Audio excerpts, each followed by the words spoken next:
Hello, my YouTube friends. Today I'm here to make another audio module explaining to you why I absolutely dislike cell phones. Now, we all know everybody's gonna say, well, cell phone technology has improved over the days. I'm here to tell you it has not.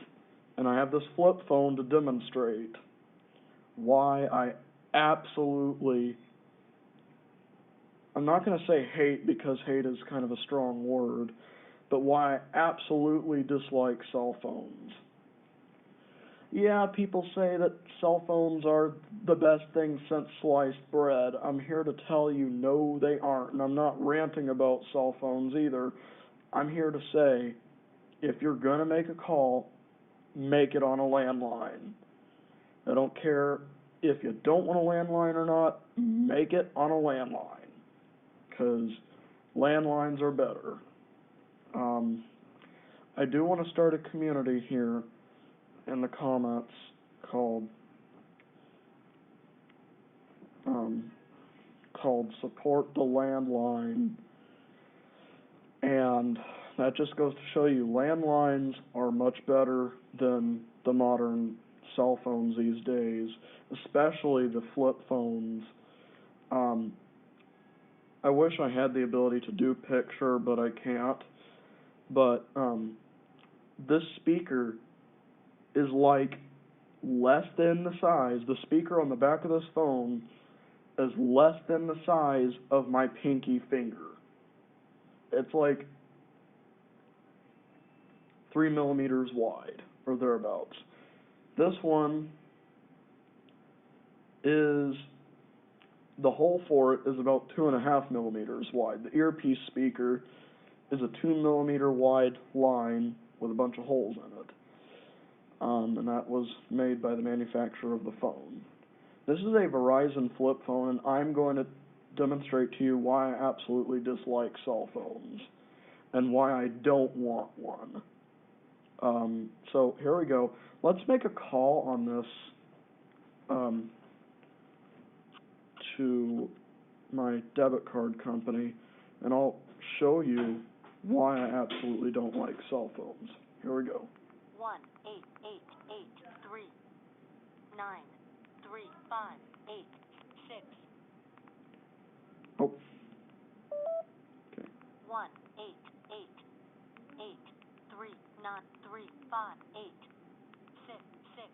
Okay. Now this. Calling 1-888-3-9-3-5-8-6. All right, here it is. Welcome to Verizon Wireless. Please hold while your call is transferred to an external operator, where you should be able to complete your call with a credit card, calling card, or via collect call. Announcement. This is not an activated phone. I did 2. purchase a calling pin for this.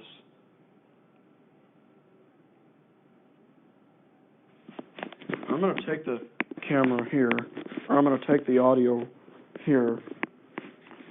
You are roaming. To call your mobile carrier or any other phone number, purchase a calling pin by pressing 1 now. To purchase an American roaming prepaid pin, dial 1. To use your existing American roaming prepaid pin, dial 2. If you do not remember your American roaming prepaid pin, dial 3. Please enter your MasterCard or Visa credit card now.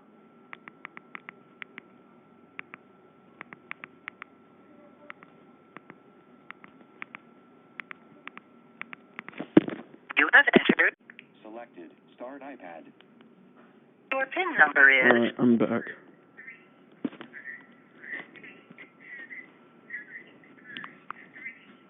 I don't want it giving out my PIN number, so I'm. For international calls, dial 011 plus the destination number.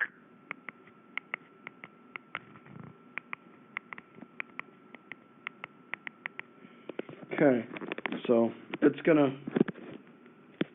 0 selected. You have 1 hour, 55 minutes.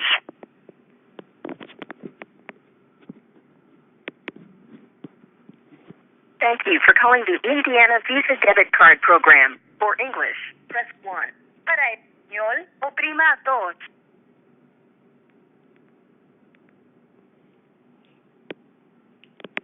2. Okay. Home screen. 408. Okay, so that is there to demonstrate why I absolutely have a dislike for cell phones. Now, the VoIP stuff, I actually have quite the like for because it doesn't skip out on you, and it actually sounds much better than the cell phones. Earlier, before I started the video, the audio, I did a test with my dingtone number after purchasing the calling pen. I did the test. Yes, cell phones actually do sound like crap when they work with VoIP systems. Albeit it is intelligible, but it absolutely sounds like crap. So, whatever you do, if you call a VoIP system from a cell phone, good luck. Don't do it. Because they're not going to understand a single thing that you say. I'm telling the truth here. Although cell phone technology has improved the slightest bit, they have not improved on the sound quality.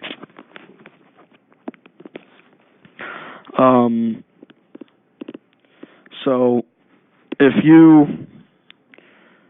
I'm not saying don't get a cell phone, because cell phones are great for other things like mobile hotspots, but when it comes to phone calls, you'd be better off just using a VoIP app or making your calls on a landline.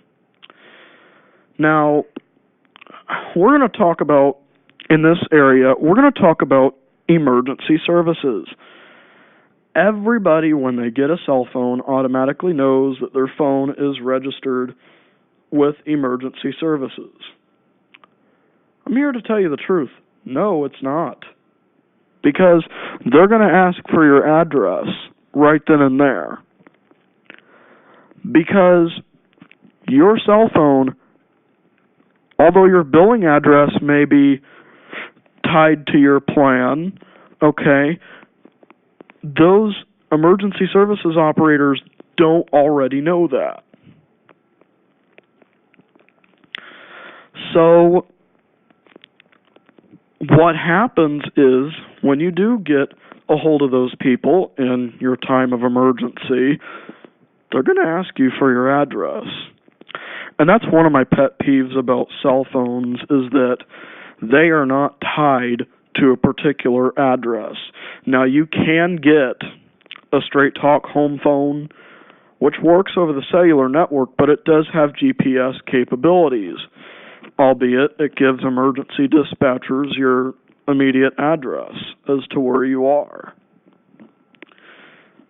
With the mobile phones, it does not have that capability. You have to either buy a phone with that capability, which costs a crap ton of money, or worse yet, you can't even use it during an emergency if you've got a VoIP app.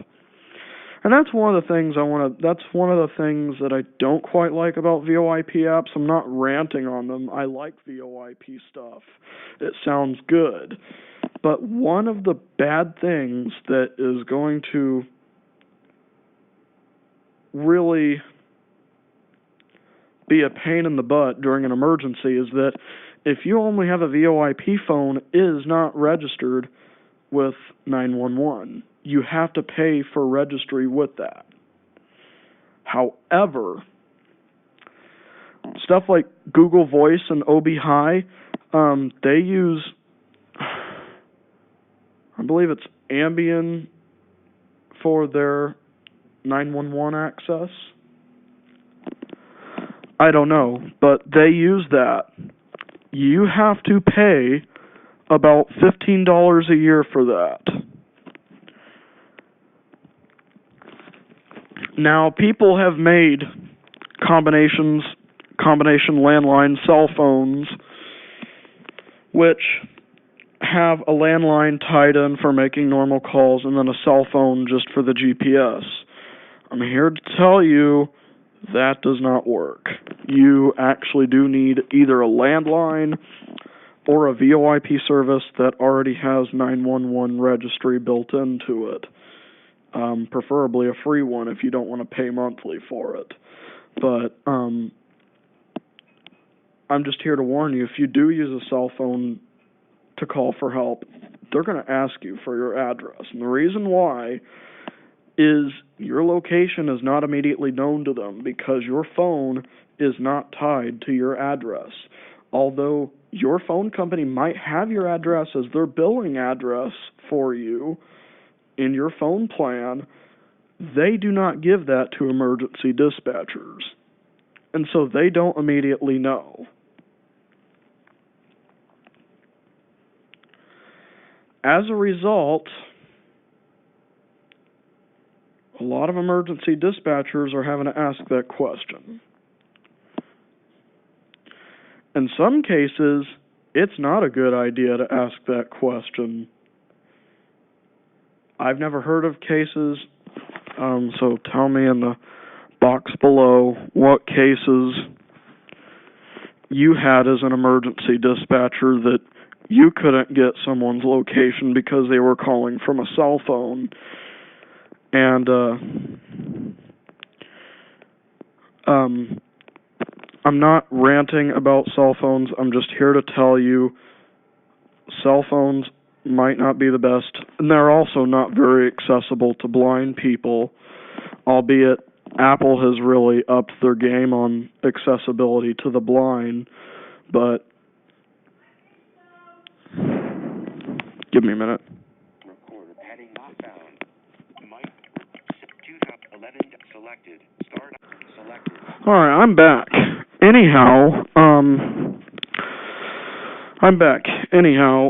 We have went over the emergency services and how your phone really is not registered with emergency services. Although it can dial them, your phones, your mobile phones and stuff like that, they are not registered with that.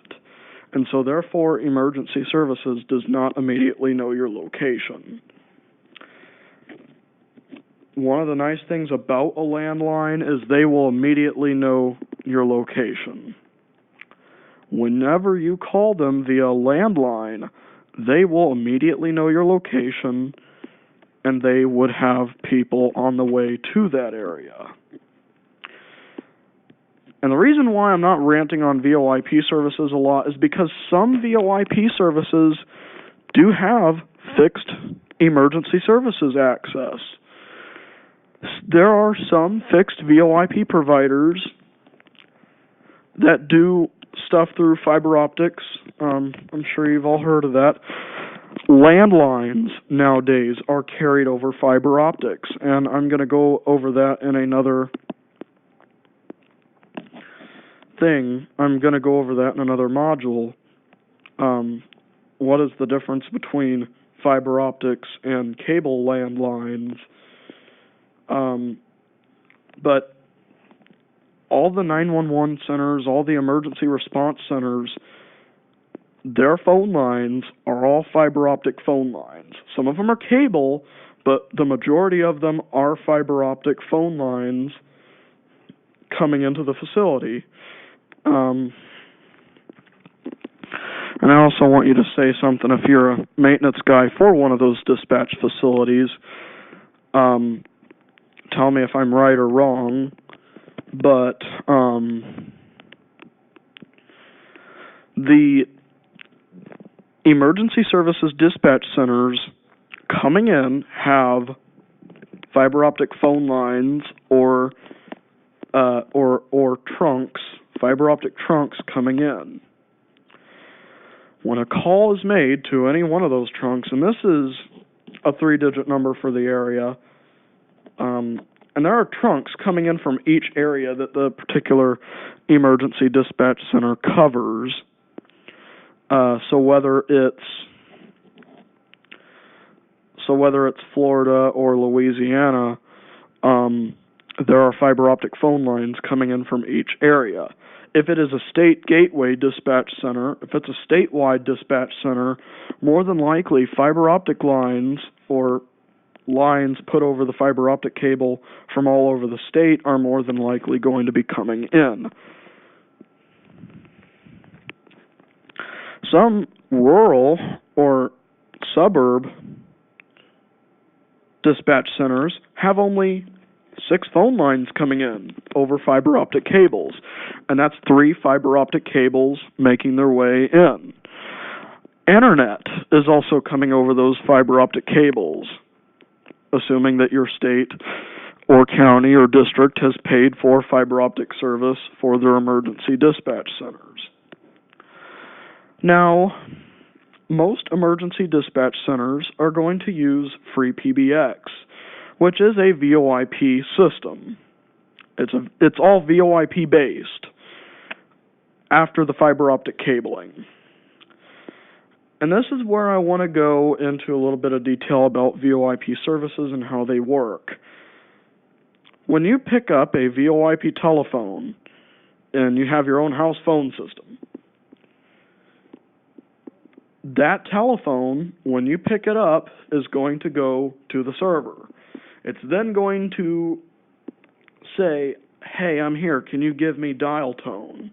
It's not actually going to say that, but through the Ethernet cable leaving your phone, if you're an emergency dispatcher, it's going to say, hey, I'm here, give me dial tone. And then the server will give it dial tone. In the event that power is out, and this is where it could become a problem if you're using a VoIP service that has 911 capability. Obviously, most, if not all, the 911 centers have a backup generator to keep their phones alive, right? Because most of the fiber optic modems, they need power to them, although they do have backup batteries. Back at my other place of operations, back at my first secondary place of operations, we had a cable phone line. The telephone modem was also built into the internet modem, so anytime we had to reset the phone line, the internet also went out. That's one of the cons of having them both in one box. But the landlines, I'm just here to tell you, landlines are much better than the cell phones. Landlines and VoIP services especially are much better than the mobile phones nowadays. Now, you can use mobile data to access VoIP services, and a lot of people have done that before. The particular VoIP service I use 3 of them. I use Pinger, I use RebTel, and I use Dingtone. I recommend all 3 of these depending on the circumstance that you're in. If you want good quality calls, you can use either text-free or Dingtone. If you still want good quality calls, but you don't want anybody calling in, use RebTel. You can sync your phone number with RebTel, and it'll ring up on the other person's phone as your number. And I have done that with my Dingtone number. Google Hangouts is also a good VoIP provider, as it does provide a private line VoIP service, which means that you can call somebody, but they are not going to be able to call you back. That's one of the cons about Google Hangouts is, yeah, you can call people, but no, they won't be able to call you back. So if you really want to be able to get a real working number, either get Dingtone or Pinger. That is what I would recommend. For landline service, and I'm not getting paid to do this, I'm just giving you what I would think would be good. If you want both landline and internet service, use New Wave Communications if it is available in your area. If you want Straight Talk Home Phone, which is another landline service provider, for only $15 a month, you can get nationwide calling, but for $30 a month, you can get not only nationwide calling, but also international calling. That versus New Wave's plan, which is about almost $200 a month if you get the full package, the price goes down a bit, but if you just get internet and TV, it's very close to $150 to $200 a month. If you get phone and stuff like that, and you're on a special deal, more than likely that price is going to plummet. And that is my recommendations for landline telephones. I will go over in another module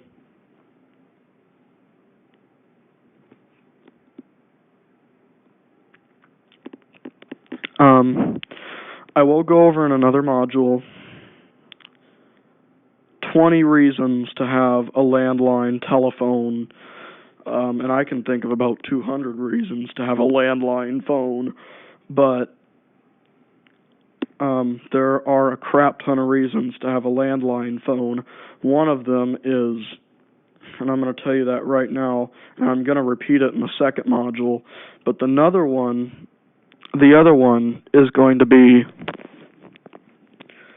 the fact that having a landline in the house, landlines work even if the power is out. So even if you got one of those cable phone lines, one of those newfangled cable phone lines, yeah, it's still going to work even if the power is out, albeit for a short period of time. But nonetheless, the cable phone lines do still work when the power is out. And if you forgot to put that battery back up in your telephone modem, if you have a cable phone line, and you have a cable modem with the telephone jacks on it, and it comes with a little battery thing, a little battery look-alike thing, put that in there, please. Put that in your phone modem, because if you don't, you are going to be very sorry when your power goes out. You are going to be very, very, very sorry when your power goes out, and very much so.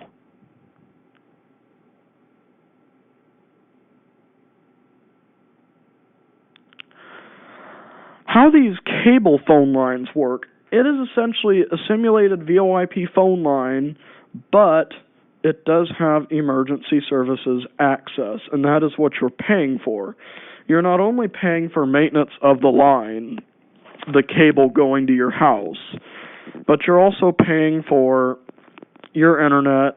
If you got internet, TV, and phone like my sister did, I'm not telling you where her place is because you don't need to know that, and it's also for safety's sake. It's really for safety's sake more than anything. You just don't need to know that. But back at my sister's place, she had a cable phone line. She had internet, phone, and TV. I was the only one at her place that ever used that phone. And when I would use that phone, I would spend hours at a time on that phone.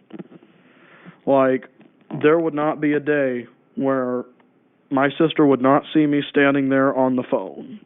That was how much I used it. And I do credit my sister very much for knowing that, and I'm about to come to another point why I don't like cell phones either. I cannot hear very good on a cell phone because their earpieces, especially their speakers as well nowadays, are just so small. Because they're aiming to make everything small nowadays. Their speakers, their earpiece speakers on their phones are so small. At one point in time, I had a broadcasting studio. I had to use a cell phone for it. Know what I did? I had to hook a pair of computer speakers up to that cell phone just to be able to hear it good. I had to hook a sound bar up to it. And I had to have that thing up loud. if I wanted to be able to hear it good. I could not understand a word anybody was saying. Yeah, I could pick out a couple here and there, but I could not understand a word anybody was saying. And that is what I'm here to tell you now. If you're like me, don't use a cell phone. Get a landline. And I'm gonna talk to you about the bag phones. Actually, in the next module, I'm going to talk to you about bag phones and how to make one,